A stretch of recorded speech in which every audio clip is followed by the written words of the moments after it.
Welcome to my channel कैम सिम। और इसमें मैं आपको बिल्कुल केमिस्ट्री सिंपल तरीके से एक्सप्लेन करूंगा। ठीक है, तो आज हम लोग पढ़ेंगे वेरियस एटॉमिक मॉडल्स। तो एटॉमिक मॉडल्स में सबसे पहले हम लोग देखेंगे कि एटम्स होते क्या है। तो जैसा कि डाल्टन ने बताया था कि किसी भी इस मैटर का जो स्मॉलेस्ट पार्ट होता है दैट इज एटम। अब जैसे मैं सपोज करो अगर हमें से कोई बीमार पड़ता है तो डॉक्टर के पास जाते हैं।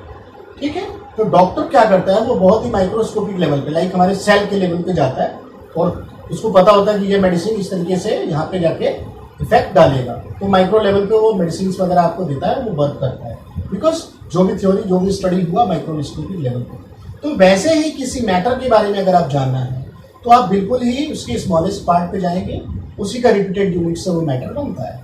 ठीक है, तो हम लोग वैसा ही काम यहाँ केमिस्ट्री में करेंगे क्योंकि केमिस्ट्री का मतलब हम लोग एटम्स मॉलिक्यूल्स के बारे में पढ़ते हैं। तो एटम आपको पता है कि जैसा डाल्टन ने बताया था कि smallest part of any matter is atom.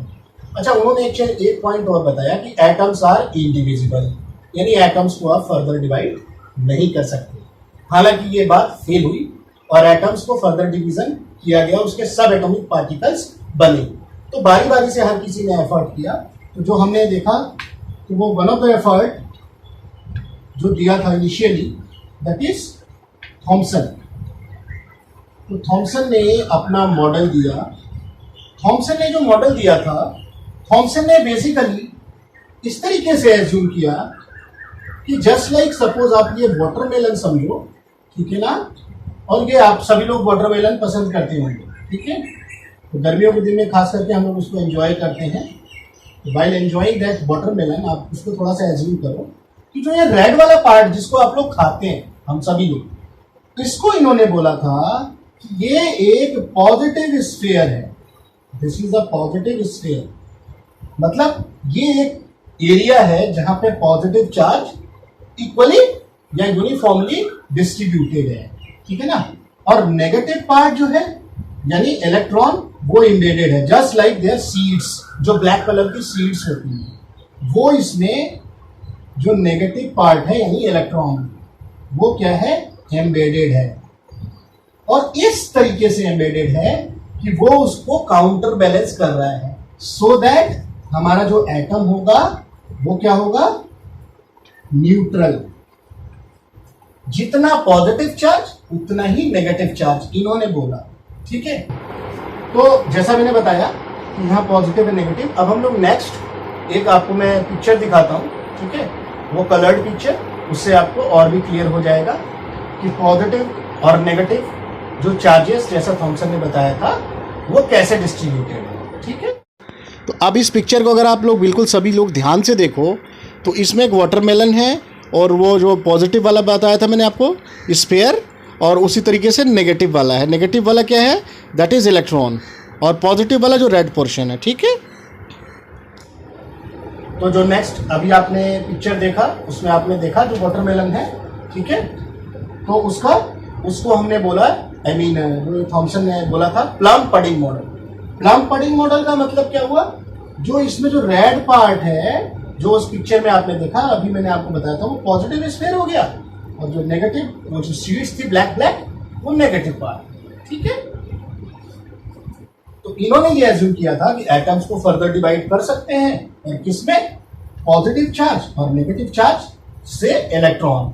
ठीक है, इन्होंने ये बोला कि जो पॉजिटिव स्फीयर है, स्फीयर यानी कि यूनिफॉर्मली डिस्ट्रीब्यूटेड।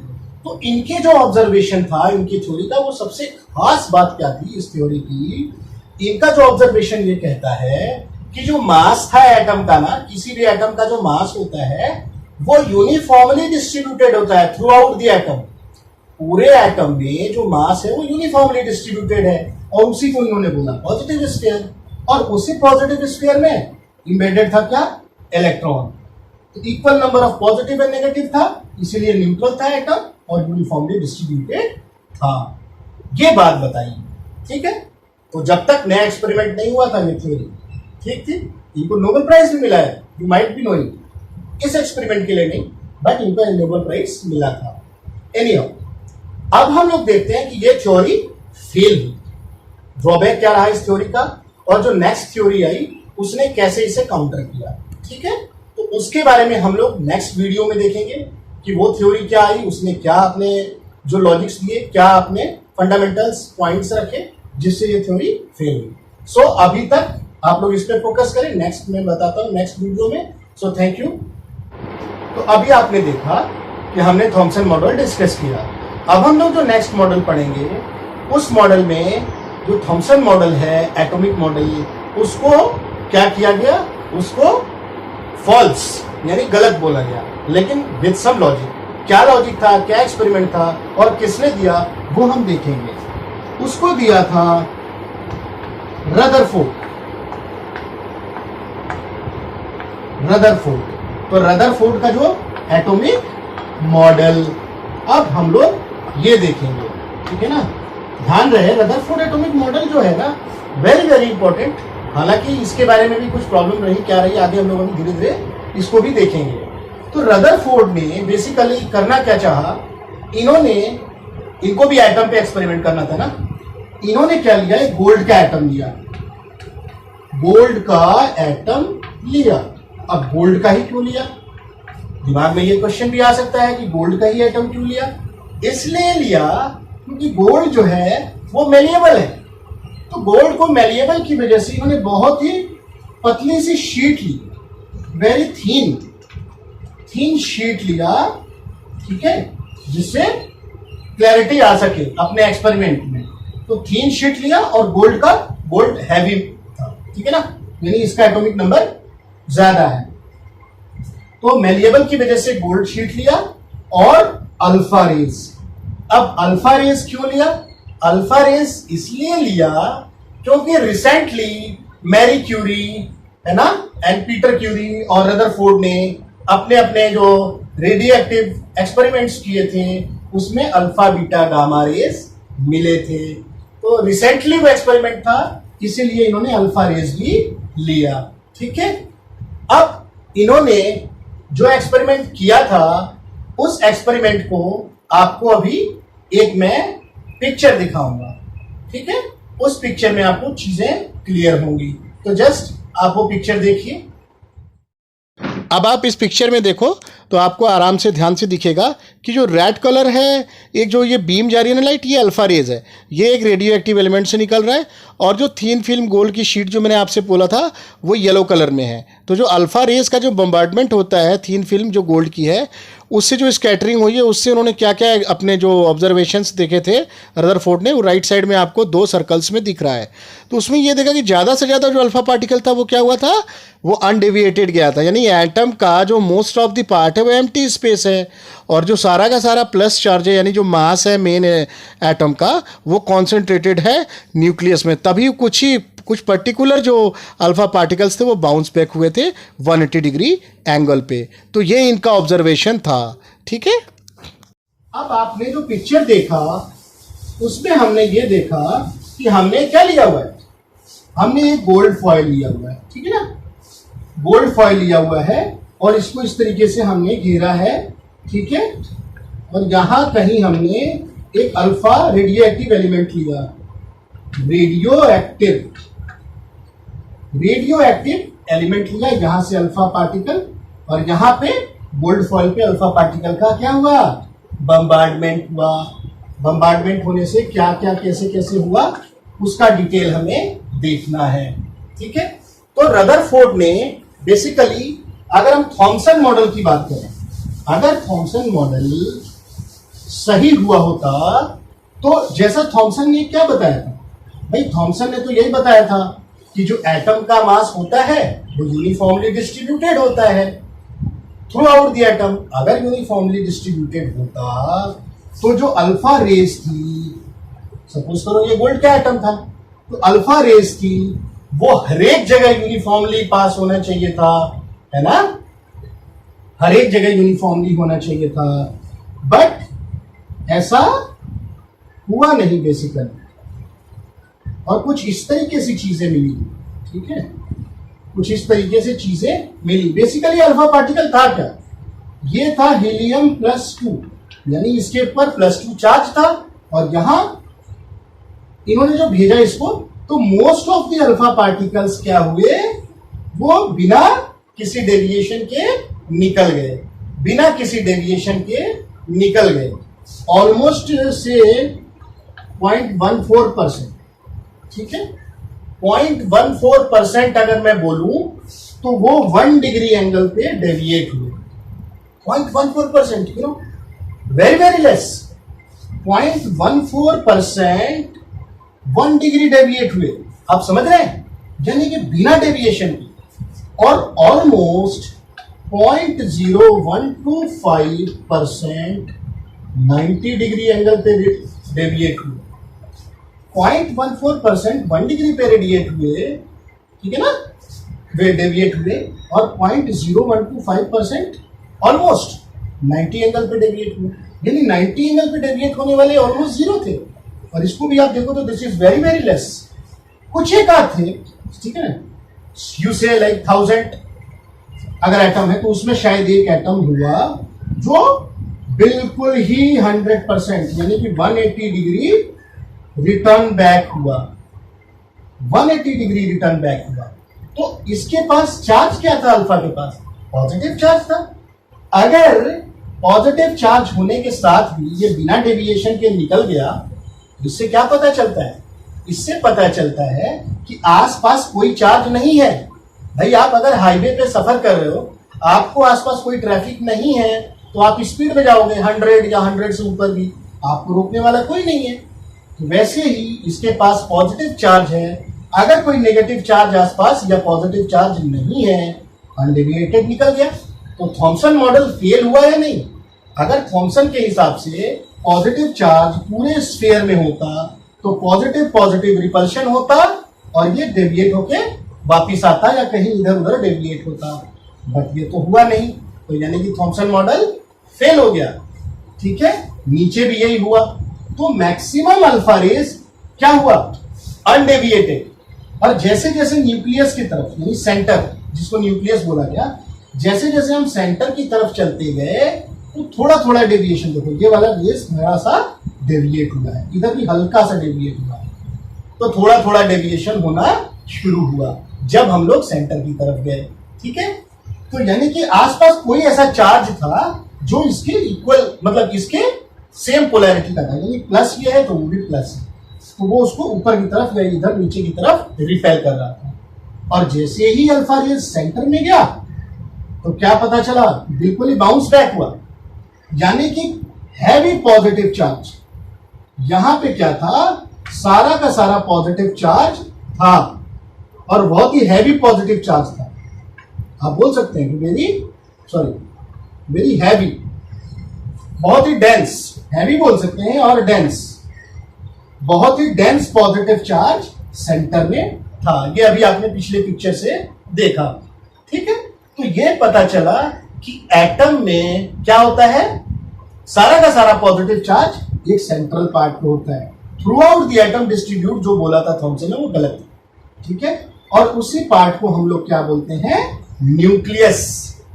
इसी पार्ट को इन्होंने क्या बोला? न्यूक्लियस। क्योंकि सारा पॉजिटिव चार्ज यहां है। अब एटम न्यूट्रल है, ये बात तो सही है। तो यानी कि नेगेटिव चार्ज कहां गया? तो नेगेटिव चार्ज के बारे में इन्होंने बोला रदरफोर्ड ने कि जो नेगेटिव चार्ज होता है, ये तो हो गया आपका न्यूक्लियस, सारा पॉजिटिव चार्ज। अब इन्होंने बोला कि नेगेटिव चार्ज न्यूक्लियस के अराउंड मूव कर रहा होता है, ठीक है। नेगेटिव चार्ज न्यूक्लियस के अराउंड मूव कर रहा होता है, ठीक है, कहीं कर रहा होता है। अभी देखते हैं। अब बात ये आती है कि नेगेटिव चार्ज को इन्होंने मूव क्यों बताया, क्यों ऐसा बोला कि नेगेटिव चार्ज मूव कर रहा है। सपोज अगर ये मूव नहीं कर रहा होता तो क्या होता?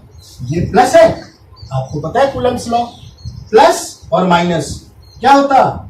फोर्स ऑफ अट्रैक्शन होता। और ये इलेक्ट्रॉन को ये अट्रैक्ट कर लेता तो प्लस और माइनस आपस में एक साथ इकट्ठे हो जाते और ये छोटा सा एटम रह जाता, सारा का सारा यहां फिनिश हो जाता, यानी प्लस और माइनस मिल जाते, एटम का एग्जिस्टेंस खत्म हो जाता।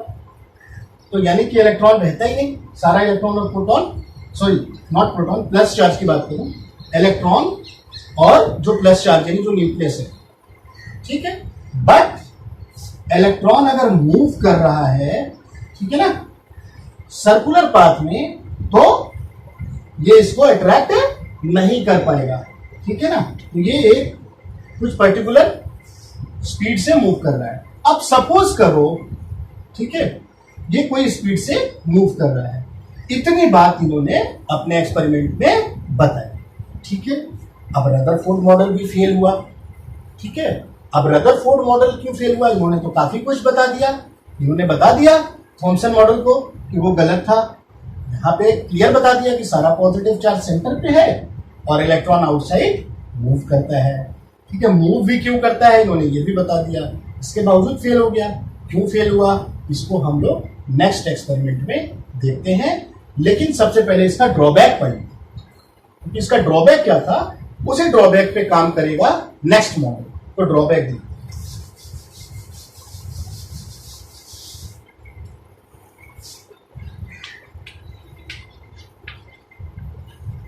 तो देखो ड्रॉबैक क्या था। ड्रॉबैक ये था कि इन्होंने जो बेसिकली ये इलेक्ट्रॉन इस तरीके से मूव कर रहा है, ठीक है। अब सपोज करो इन्होंने बोला कि इलेक्ट्रॉन हो सकता है वो कांस्टेंट स्पीड से मूव करे, हो सकता है उसकी स्पीड चेंज हो रही है। अगर मैं मानूं कि चलो कांस्टेंट स्पीड से चेंज कर रहा है, बट डायरेक्शन हर बार बदल रही है ना, डायरेक्शन एवरी मोमेंट चेंज हो रहा है, यानी चेंज इन डायरेक्शन वेक्टर है वेलोसिटी।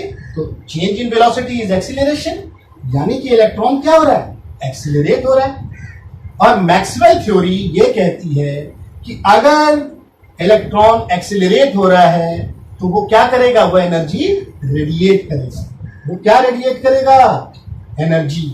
इलेक्ट्रोमैग्नेटिक रेडिएशन होगा, electron in motion. Maxwell theory आप लोगों ने पढ़ा होगा। तो अगर वो एनर्जी रेडिएट करेगा तो उसकी एनर्जी धीरे धीरे क्या होती जाएगी, कम होती जाएगी, और कम होते होते एक दिन वो फाइनली न्यूक्लियस में गिर जाएगा। एक्सेलरेटिंग इलेक्ट्रॉन है तो एनर्जी को रेडिएट करेगा एज पर मैक्सवेल थ्योरी। तो धीरे धीरे इलेक्ट्रॉन नीचे वाली शेल में आता रहेगा क्योंकि उसकी एनर्जी कम होगी, और एक दिन वो कहां किससे टकरा जाएगा, न्यूक्लियस, यानी प्लस और माइनस एटम का एग्जिस्टेंस खत्म हो जाएगा। तो इस तरीके से ये थ्योरी भी फेल हो गई, ठीक है। अब नेक्स्ट वीडियो में हम लोग देखते हैं कि इस थ्योरी को काउंटर करने के लिए कौन सी थ्योरी आई और उसने अपना क्या लॉजिक दिया। तो तब तक के लिए thank you for watching my video. Hello students, अब हम लोग आएंगे न्यू मॉडल पे, ठीक है। अभी हमने लास्ट एक्सपेरिमेंट किया, जो देखा, that was Rutherford model. Rutherford ने काफी चीजें ठीक बता दी कि ये सारा पॉजिटिव चार्ज सेंटर पे है और इलेक्ट्रॉन मूव कर रहा है। तो एक तो हमने ड्रॉबैक उनका देखा था, एक और ड्रॉबैक था उनका, उन्होंने इलेक्ट्रॉन के बारे में कुछ क्लियर नहीं बताया कि इलेक्ट्रॉन एग्जैक्टली कहाँ पाए जाते हैं, और जो इलेक्ट्रॉन्स की वजह से अगर हम किसी एटम का स्पेक्ट्रा देखें, एटॉमिक स्पेक्ट्रा, तो वो डिस्क्रीट क्यों था। इनके अकॉर्डिंग मैक्सवेल थ्योरी जो थी उसको इन्होंने फॉलो किया। तो इनके अकॉर्डिंग क्या था, एटॉमिक स्पेक्ट्रा बेसिकली होता क्या है, स्पेक्ट्रा मीन्स क्या होता है, group of frequencies, group of frequencies. तो किसी भी एटम का अगर हम स्पेक्ट्रम या स्पेक्ट्रा देखें तो वो क्या था, बेसिकली एटॉमिक स्पेक्ट्रम में डिस्क्रीट लाइंस आ रही थी, और इलेक्ट्रॉन का बेसिकली कहां पे प्रेजेंस है ये भी नहीं बता पाए।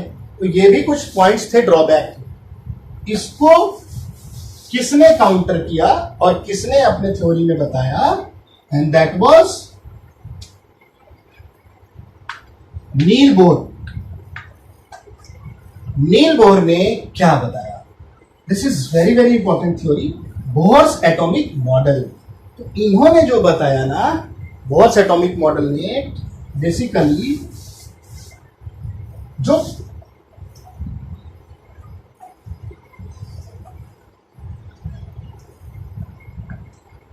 इन्होंने ये बताया कि यस, इलेक्ट्रॉन मूव करते हैं कहां, न्यूक्लियस होता है, ये बात सही मानी, और इलेक्ट्रॉन मूव करते हैं न्यूक्लियस के अराउंड सर्कुलर पाथ में, ये बात भी सही है।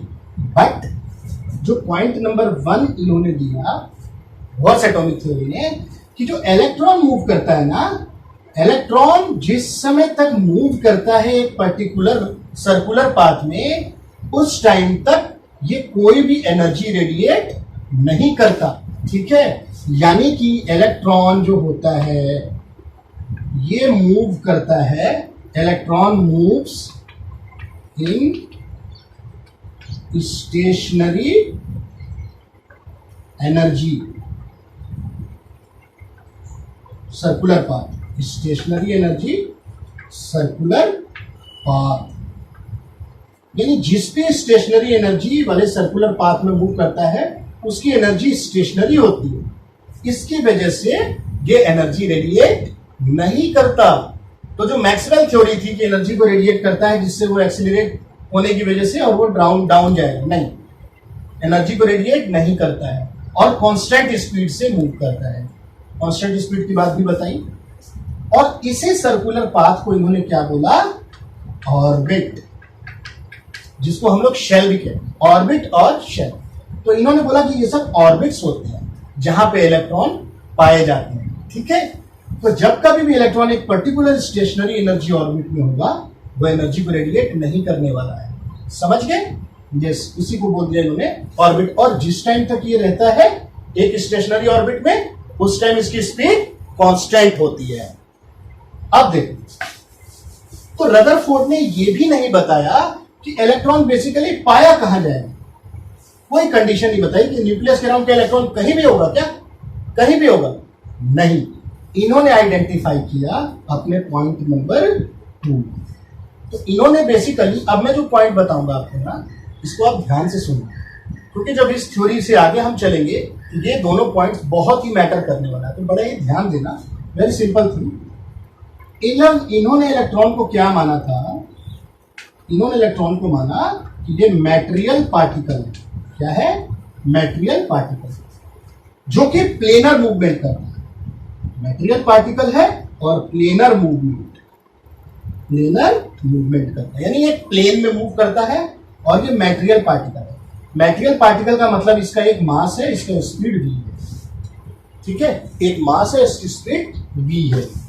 तो अब सपोज करो कोई भी पार्टिकल m मास का है, v वेलोसिटी से सर्कुलर पाथ में मूव कर रहा है, तो मास इनटू वेलोसिटी मोमेंटम, और मोमेंटम का मोमेंट एंगुलर मोमेंटम, ठीक है। तो सपोज करो इसका ये वाले का रेडियस अगर r है, सेंटर से अगर हम डिस्टेंस देखें इस शेल का या ऑर्बिट का अगर रेडियस r है, तो इसका एंगुलर मोमेंटम क्या होगा, mvr। इन्होंने बोला कि इलेक्ट्रॉन्स उन्हीं शेल या उन्हीं ऑर्बिट्स में पाए जाएंगे जिनका एंगुलर मोमेंटम क्या हो, क्वांटाइज हो। इन्होंने प्लैंक्स कांस्टेंट थ्योरी का रेफरेंस लिया। क्वांटाइज का मतलब n इज इक्वल टू क्या है, इंटीजर वैल्यू 1 2 3 एक्सेट्रा, ठीक है। यानी कि mvr की वैल्यू या तो h/2π होगा या 2h/2π होगा या 3h/2π। 3/2h/2π पे ये नहीं पाया जाएगा। इन्होंने यानी ये फिक्स किया कि इलेक्ट्रॉन्स स्टेशनरी और एनर्जी ऑर्बिट्स में होते हैं, और एग्जैक्टली कहां होते हैं न्यूक्लियस के अराउंड इन्होंने बताया, उन ऑर्बिट्स में होंगे जिनका एंगुलर मोमेंटम क्वांटाइज होगा। तो 1 2 3 4 के अकॉर्डिंग एन आपको क्या बता रहा है, शेल या orbit. N is equal to 1 अगर हुआ तो फर्स्ट ऑर्बिट, 2 हुआ तो सेकंड ऑर्बिट, इस तरीके से, ठीक है ना। तो दो बात उन्होंने ये बताई, ठीक है। अब पॉइंट नंबर 3 जो इन्होंने बताया, that was very interesting point, है ना। इसको काफी अच्छे से हम लोग यूज करते हैं, और इसने जो एटॉमिक स्पेक्ट्रा डिस्क्रीट क्यों था उसके बारे में भी हमारा कंफ्यूजन क्लियर किया, जो रदरफोर्ड नहीं बता पाए थे। अब देखिए क्या होता है। तो सपोज करो इलेक्ट्रॉन कहीं यहां है, ठीक है, एटम में। और एक चीज और ध्यान देना आप लोग, ये जो स्टेशनरी एनर्जी ऑर्बिट्स बताया था इन्होंने, फर्स्ट सेकेंड और सपोज करो थर्ड, ठीक है। हर एक स्टेशनरी ऑर्बिट का एक पर्टिकुलर एनर्जी होती है जिसका इन्होंने कैलकुलेशन किया था, डेरिवेशन। उस डेरिवेशन को हम लोग किसी और वीडियो में डिटेल में देखेंगे, ठीक है। अभी मैं आपको डायरेक्टली बताता हूं। अगर इसकी एनर्जी देखें E1, अगर हम इसको बोले एनर्जी लेवल 1, तो इसकी एनर्जी कितनी है, -13.6 इलेक्ट्रॉन। हाइड्रोजन एटम लिया था इन्होंने अपने एक्सपेरिमेंट में, तो हाइड्रोजन एटम के लिए ये है। अब जो E2 है, इसका एनर्जी लेवल क्या है, इसका एनर्जी लेवल E2 है, इसकी वैल्यू कितनी है -3.4 ठीक है। यानी कि आप इससे ये भी ऑब्जर्व कर रहे हो कि जैसे जैसे हम न्यूक्लियस से दूर जा रहे हैं वैसे वैसे एनर्जी की वैल्यू क्या हो रही है, ज्यादा हो रही है, क्योंकि ये -13.6 है और ये -3.4 है, तो -3.4 ज्यादा होता है -13.6 से। अब आपके दिमाग में ये भी क्वेश्चन आ रहा होगा, भाई माइनस एनर्जी क्यों है? माइनस एनर्जी इसलिए है क्योंकि इलेक्ट्रॉन बाउंड है, इलेक्ट्रॉन मूव तो कर रहा है, किसकी वजह से मूव कर रहा है? ठीक है, ये जो मूव कर रहा है सेंट्रीपिटल फोर्स आप लोगों ने पढ़ा होगा, अगर सर्कुलर पाथ में कोई भी ऑर्बिट मूव करता है ऑब्जेक्ट तो सेंटर की तरफ सेंट्रीपिटल फोर्स लगता है। वो सेंट्रीपिटल फोर्स इसको मिल कहां से रहा है? Q1 Q2 upon R square, Coulomb's law, जो कूलम्ब्स फोर्स है वही इसको सेंट्रीपिटल फोर्स दे रहा है, इस वजह से सर्कुलर पाथ में मूव कर रहा है। समझ गए? ठीक है, तो अब हम लोग देखते हैं कि यानी कि जो नेगेटिव होने का रीजन यही है कि ये सेंटर से बाउंड है, नेगेटिव चार्ज सेंटर से बाउंड है, सेंटर से बाउंड है तो माइनस एनर्जी यानी स्टेबल एनर्जी। अब अगर आपको इस इलेक्ट्रॉन को बाहर निकालना है तो +13.6 इलेक्ट्रॉन वोल्ट दे दो, इलेक्ट्रॉन बाहर निकल गया और इसी को हम लोग बोलते हैं आयनाइजेशन एनर्जी। अब आपको समझ में आया कि आयनाइजेशन एनर्जी हमेशा पॉजिटिव क्यों होती है, एनर्जी रिक्वायर्ड क्यों, क्योंकि इलेक्ट्रॉन को आपको बाहर निकालना है, किसके अगेंस्ट? न्यूक्लियस के प्लस अट्रैक्शन के अगेंस्ट। चलो, तो जो थर्ड पॉइंट इन्होंने बताया कि इलेक्ट्रॉन एक ऑर्बिट से दूसरे ऑर्बिट में जंप कर सकता है, ये भी होता है, ठीक है, बट कैसे? अब देखो, इसको -13.6 है, कहां जाना है? -3.4 पे, ठीक है। कैसे जा सकता है? कैसे जा सकता है? देखो, -13.6 को अगर +10.2 दे दिया जाए तो क्या आएगा? -3.4। यानी कि अगर +10.2 इलेक्ट्रॉन वोल्ट एनर्जी इलेक्ट्रॉन को मिल गई तो वो कहां चला जाएगा? ये वाला इलेक्ट्रॉन उठ के, इसको ग्राउंड स्टेट बोलते हैं, ग्राउंड स्टेट क्योंकि सबसे कम एनर्जी है, इसीलिए इसको हम लोग ग्राउंड स्टेट बोलते हैं, सबसे ज्यादा स्टेबल स्टेट। इसके बाद एनर्जी धीरे धीरे धीरे धीरे इंक्रीज होती है, और जैसे ये फर्स्ट एक्साइटेड स्टेट में जाएगा, हर एक सिस्टम अपने आप में स्टेबल रहना चाहता है, तो थोड़े टाइम के लिए रुकेगा, ये भी स्टेबिलिटी चाहता है, वापस आएगा। अब जब वापस आएगा तो जो एनर्जी एक्स्ट्रा उसने लिया था वो क्या करेगा? रेडिएट करेगा। तो वो रेडिएशन किसकी फॉर्म में होता है? H into mu. और यहां प्लैंक्स कांस्टेंट थ्योरी अप्लाई होती है कि एनर्जी जो इलेक्ट्रॉन एक शेल में लेता है वो डिस्क्रीट एनर्जी होती है, that is packets of energy. तो स्मॉलेस्ट पैकेट ऑफ एनर्जी को क्या बोलते हैं? क्वांटम। तो क्वांटम का मतलब डिस्क्रीट पैकेट एनर्जी। तो किसी भी शेल में इलेक्ट्रॉन एनर्जी को ले सकता है। अब मान लो यहाँ पे 10.2 की एनर्जी लिया और यहां से यहां चला गया, डिस्क्रीट एनर्जी लिया इसने। अब अगर आप यहाँ पे 9.2 दोगे तो 4.4 इलेक्ट्रॉन वोल्ट आएगा। क्या 4.4 इलेक्ट्रॉन वोल्ट किसी स्टेशनरी एनर्जी का शेल की एनर्जी है? नहीं है। यानी इस एनर्जी पे इलेक्ट्रॉन लेगा? नहीं लेगा। इसीलिए बोला कि वो डिस्क्रीट एनर्जी लेता है, हर एक एनर्जी लेगा नहीं। इसीलिए उसको बोलते हैं कि स्मॉलेस्ट डिस्क्रीट एनर्जी, जो smallest part of wave energy quantum, that is discrete energy electron लेता है। इसीलिए ये क्वांटम थ्योरी फॉलो करता है। तो क्वांटम थ्योरी के अकॉर्डिंग एक पैकेट की जो एनर्जी होती है in the form of photon, वो क्या होती है? H into mu.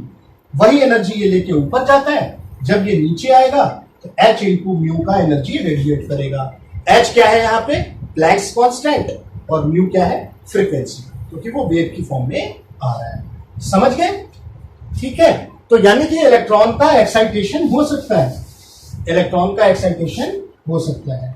तो E2 minus E1 is equal to H into mu. इसी से वो लोअर टू हायर जा सकता है, हायर टू लोअर जा सकता है। तो ये 3 पॉइंट्स बेसिकली बहुत साहब ने बताया। इन्होंने क्या क्या चीजें क्लियर कर दी कि इलेक्ट्रॉन रिवॉल्व करता है अराउंड द न्यूक्लियस, ठीक है, बिल्कुल सही।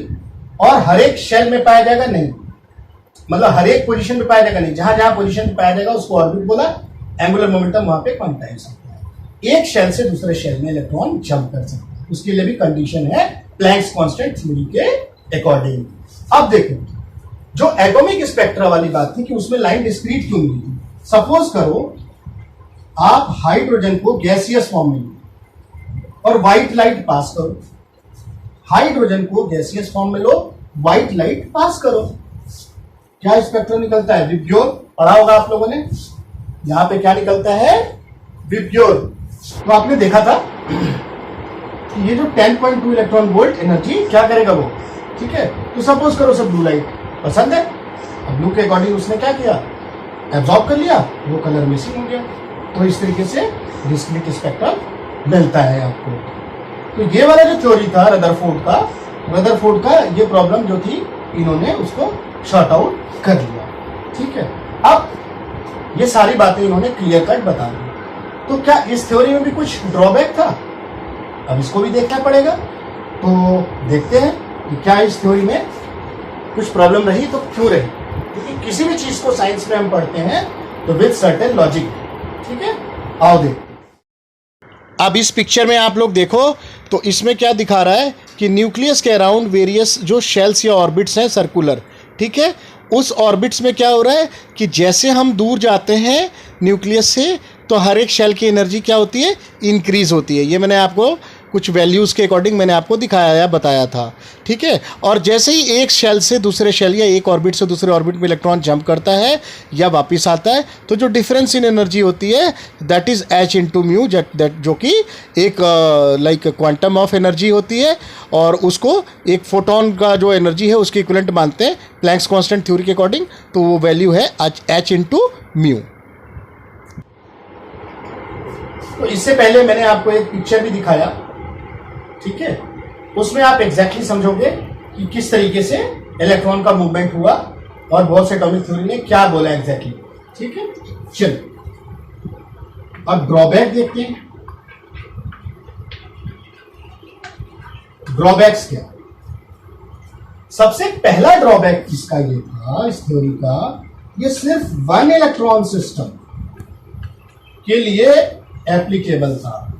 वन इलेक्ट्रॉन सिस्टम, ठीक है ना, एप्लीकेबल वन इलेक्ट्रॉन सिस्टम। आप इस तरीके से लिख लो, एप्लीकेबिलिटी। सपोज करो हाइड्रोजन में वन इलेक्ट्रॉन है, हीलियम प्लस वन इलेक्ट्रॉन है, लिथियम प्लस 2 वन इलेक्ट्रॉन। इस तरीके से यानी कि जिस भी एटम में वन इलेक्ट्रॉन है उसके बारे में इसने स्टडी किया, वन इलेक्ट्रॉन से ज्यादा वाले के बारे में स्पेक्ट्रम या कुछ भी ये डिटेल नहीं बता पाए। तो ये एक ड्रॉबैक हुआ। नेक्स्ट देखते हैं, नेक्स्ट क्या ड्रॉबैक रहा। अब नेक्स्ट जो ड्रॉबैक ये रहा कि जब आप हाइड्रोजन एटम को स्पेक्ट्रोस्कोपी से देखोगे, ठीक है ना, जब हमने हाइड्रोजन को स्पेक्ट्रोस्कोप से देखा, ठीक है, इसके स्पेक्ट्रम को, इसमें सपोज करो जो इसकी H alpha line, basically hydrogen में आप पढ़ोगे, है ना, 5 सीरीज थी हाइड्रोजन स्पेक्ट्रम में। जब बोर्स थ्योरी अप्लाई की गई, एक अलग से वीडियो में आपको मैं बता दूंगा। तो हाइड्रोजन में बेसिकली एटम में 5 सीरीज थी, Lyman, बामर, Paschen, bracket and food. वो क्या चीज थी? वही थी कि एक ऑर्बिट से दूसरे ऑर्बिट में इलेक्ट्रॉन जंप करता है, उसके अकॉर्डिंग सीरीज बनी थी। वो मैं अलग से वीडियो में बताऊंगा। तो सपोज करो बामर सीरीज थी, एक सीरीज उसमें आती है बामर सीरीज। तो बामर सीरीज के में जो H अल्फा की जो लाइन थी, वो बेसिकली स्पेक्ट्रम में एक लाइन आनी चाहिए थी, बट वहां मल्टी लाइन्स आ गई, तो मल्टी स्ट्रक्चर हो गए। तो यानी कि इन्होंने जो बोला था कि किसी भी इलेक्ट्रॉन को हम सिर्फ एक लाइन से, यानी कि हमने ये बता दिया कि एक पर्टिकुलर ऑर्बिट में इलेक्ट्रॉन है, उससे हम आइडेंटिफाई कर लेंगे, जिसको इन्होंने प्रिंसिपल क्वांटम नंबर भी बोला। कि प्रिंसिपल क्वांटम नंबर्स की बात अगर हम करें कि सिर्फ किसी शेल में इलेक्ट्रॉन है तो बस इतना बता दिया तो पता चल गया। यानी ये वही बात हुई, अगर आपके किसी फ्रेंड को आपको बुलाना हो तो वो बोलेगा कि सपोज करो मैं चंडीगढ़ में, तो आप सीधा चंडीगढ़ बस बोल के उसके घर पहुंच जाओगे। इन्होंने इतना ही बोला कि एक शेल में या एक ऑर्बिट में इलेक्ट्रॉन रहता है। अब उस ऑर्बिट में कहां रहता है उसकी डिटेल ये शायद अच्छे से नहीं बताता।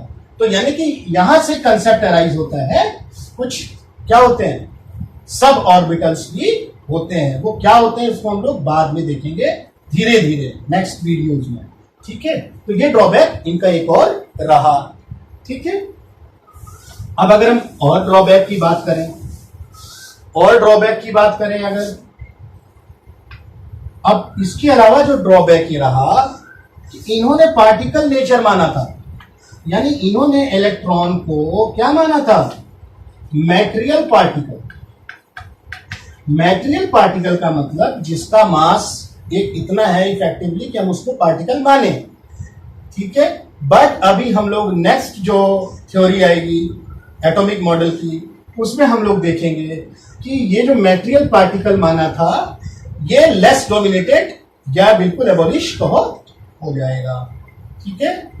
और जो प्लेनर मूवमेंट माना था कि एक प्लेन में मूव करता है, इन अ प्लेन मूवमेंट होता है इलेक्ट्रॉन का, ये थ्योरी भी क्या हो जाएगी, फिनिश हो जाएगी।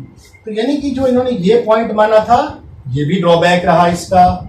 इसके अलावा अगर हम और ड्रॉबैक देखें तो क्या था, इसके अलावा एक ज़ीमेन इफेक्ट। जैसे मान लो मैंने आपको बोला था कि एक इलेक्ट्रॉन एक्साइटेड स्टेट में जाता है ना, इधर 10.2 इलेक्ट्रॉन लेके एक्साइटेड स्टेट में चला गया, ठीक है। अब एक्साइटेड स्टेट में अगर आप क्या करोगे, मैग्नेटिक फील्ड पास करो इलेक्ट्रॉन से, तो उसमें भी डिफरेंट लाइंस मिली, यानी जो स्पेक्ट्रा था वो स्प्लिटेड था, स्प्लिटेड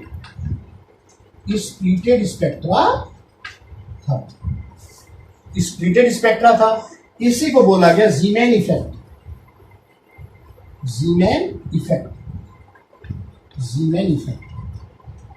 देखो यहां वही वाली बात है कि यहां भी स्प्लिटेड स्पेक्ट्रा था, तो क्या रीजन हो सकता है, यानी कि इलेक्ट्रॉन में कुछ और ऐसी चीज है जिसको ये मैग्नेटिक फील्ड का इफेक्ट ये नहीं समझा पाए कि मैग्नेटिक फील्ड आने से लाइंस ज्यादा क्यों आए। और सेम थ्योरी अगर हम यहाँ पे मैग्नेटिक की बजाय इलेक्ट्रिक फील्ड अप्लाई करें, उस इफेक्ट को क्या बोला, इलेक्ट्रिक फील्ड में भी अलग अलग स्पेक्ट्रा आया, that effect is Stark effect. तो ये थ्योरी भी ये एक्सप्लेन नहीं कर पाए, समझ गए, ठीक है। तो ये कुछ थ्योरीज और कुछ चीजें रही जिसको ये प्रॉपरली एक्सप्लेन नहीं कर पाए। तो इसके अलावा अब क्या नेक्स्ट थ्योरी में क्या रहेगा, ठीक है, इसको हम लोग नेक्स्ट वीडियो में देखेंगे। तब तक के लिए so many thanks to all of you for watching my video. Keep watching my video to clear your concept regarding atomic model. Thank you so much.